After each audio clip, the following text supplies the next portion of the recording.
ఈ ఏడాది ప్రారంభం నుండి ఇన్వెస్టర్లకు చుక్కలు చూపిస్తున్న వెండి ధరలు ఇప్పుడు సరికొత్త మలుపు తిరుగుతున్నాయి.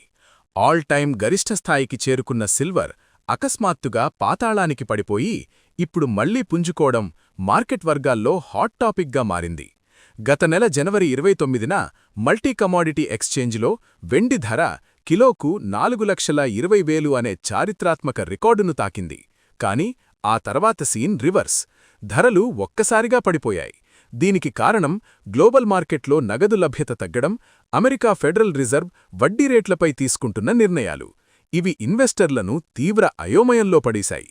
కాని ప్రస్తుత ధర కిలోకు 2,90,000 దగ్గర స్థిరపడింది.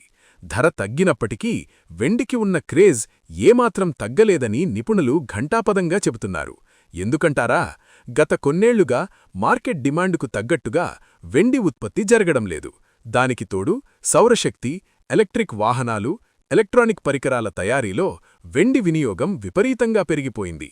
దీనివల్ల ఫిజికల్ సిల్వర్తో పాటు సిల్వర్ ఈటీఎఫ్లపై ఇన్వెస్టర్లు ఎగబడి మరీ పెట్టుబడులు పెడుతున్నారు. ప్రస్తుత ధరల తగ్గుదల కేవలం తాత్కాలికమే. రాబోయే రోజుల్లో యుఎస్ డాలర్ గనక బలహీనపడితే వెండి ధరలు మళ్లీ ఆకాశాన్ని తాకడం ఖాయం. మరి మీరేమంటారు? వెండిపై పెట్టుబడి పెడితే లాభమా, నష్టమా? కింద కామెంట్స్లో చెప్పండి.